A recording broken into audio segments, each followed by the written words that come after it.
All right, y'all. So I know I made a video already talking about my equipment that I use, my YouTube setup, but I thought I'd do another one that was a little bit more in depth. That talked about why I like these products that I use and why I chose the products that I chose. By the way, everything can be found in ChazzingsFavoriteThings.com. It will also be in the description below. Just go to camera gear. All right, let's kick it off. All right, so first things first, let's start with a little advice. My personal advice to the average YouTuber, someone looking to get started, you don't need all of this equipment, and I know you see that and hear that all the time, but you truly honestly don't need it to get started. When I say that, I mean, don't wait to get the footage to get started. Get started, and then as you get the money, your budget increases, purchase the items that you need to. But all you need right off bat is your phone. You can record with your phone. Your phone has audio. If you go to my beginning videos, I used to always record my audio with my phone before I had a microphone. Even though I was using a camera, I was doing the audio with this. So it does not sound bad at all. You can definitely record it with your phone. I would say do that versus stopping and waiting for all this equipment. So if you're ready to invest in audio, let's start with that. First thing is my mic that is right above me. It is the Movo mic. It's $39. I was deciding between that and the Rode mic, which is way more expensive. And as you see, this is literally what I'm recording on right now. It's perfect. It works fine. Like, this is legit. So $39, the Movo mic. I chose this because it was budget friendly, and I also watched a ton of videos at the time. Thankfully, shout out to all the people who did the videos where they were comparing it to the Rode mic. They were doing the sound and the audio with it. Thankfully, this one guy even took the mic outside. He did it with wind, and this is just a legit good mic. I've had this for over a year now. It's lasting long, budget friendly. I highly recommend it. The next thing, which I absolutely love, I talk about it all the time, is my GVM light. I am shooting it right now. Shooting with that light in the nighttime.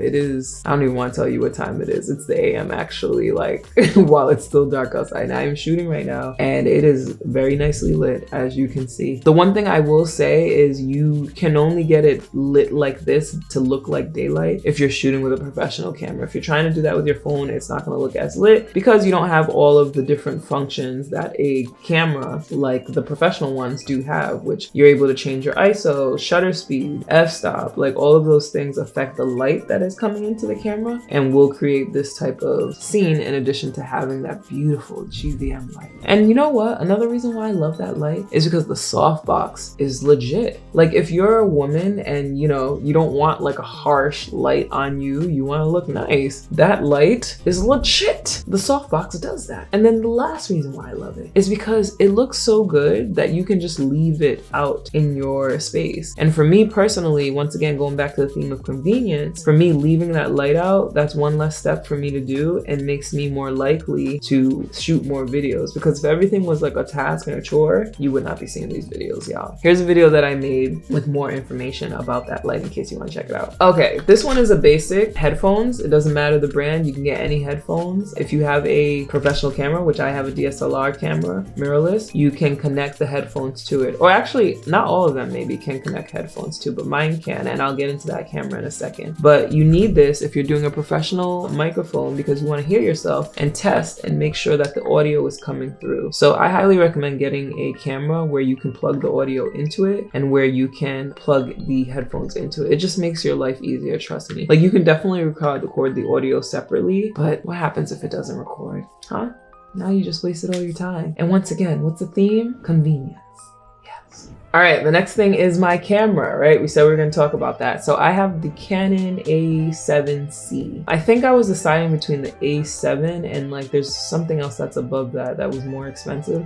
But this A7C like is legit, it does it. So if you wanna know why I chose the Sony camera, I'm literally gonna read down a list of notes that I kept here about why I wanted this camera. It was important for me to upgrade to a new camera, I will say that, because with my old camera, we had reached a point, it was the Canon 7D, we had reached a point where I was no longer able to sync accessories to them. I couldn't purchase any more accessories. They were no longer making things for that camera. I chose this Sony camera because one, I like the fact that you could customize the menu. There's a button that you could press to find whatever it is you're usually going to. That's helpful for me. So if like, I'm often formatting the card, right, to clear it. I'm often changing the frames per second. I'm often changing the coloring and things like that. And so I was able to create a custom menu that has all the things that I usually go to so I can just have a quicker situation and I don't have to remember like, oh, what is this? What is that? What is this? Because cameras are not my first thing. Remember, I'm a producer. I'm just learning cameras now. I also like the fact that it had the selfie monitor so that I could see myself. That was great. And I can flip the monitor and turn it around, or I can flip it and I could see it from this end if I wanted to watch it through there. I just use my laptop because it's a bigger screen. I can more clearly see myself and not have any surprises, like makeup surprises and things like that when I download or upload the footage. It was very important to me to have a camera that had autofocus, which most cameras do now, but that was very important to me. So it was important for me to have a camera that I could grow into. This one has 4K and 120 frames per second. I don't know what the upcoming years have in store, you know? So like while we're slowly but surely moving into 4K, I don't know if a big brand partner is gonna want 4K footage. So I wanted to make sure that I had a camera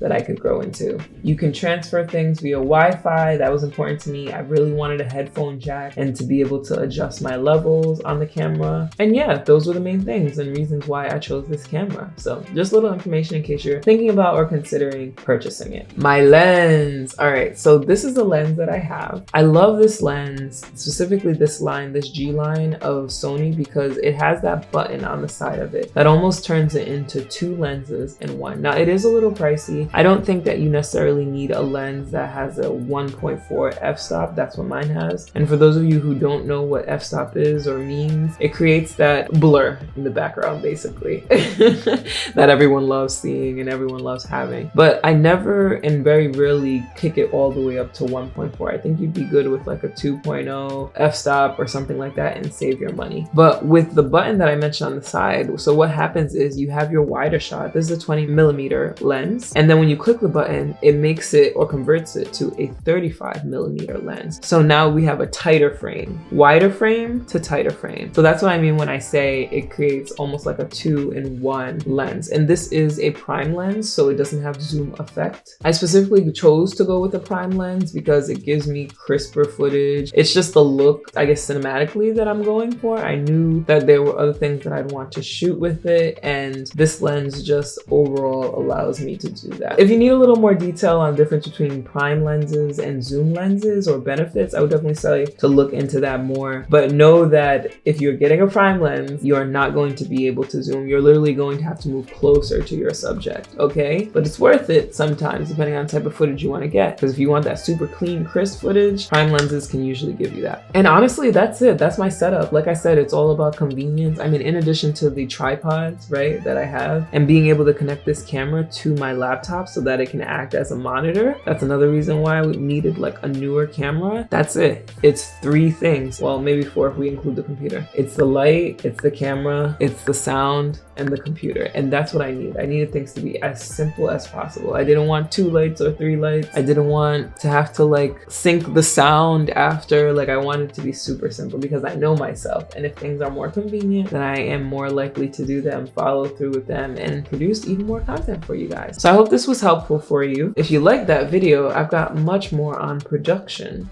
right here.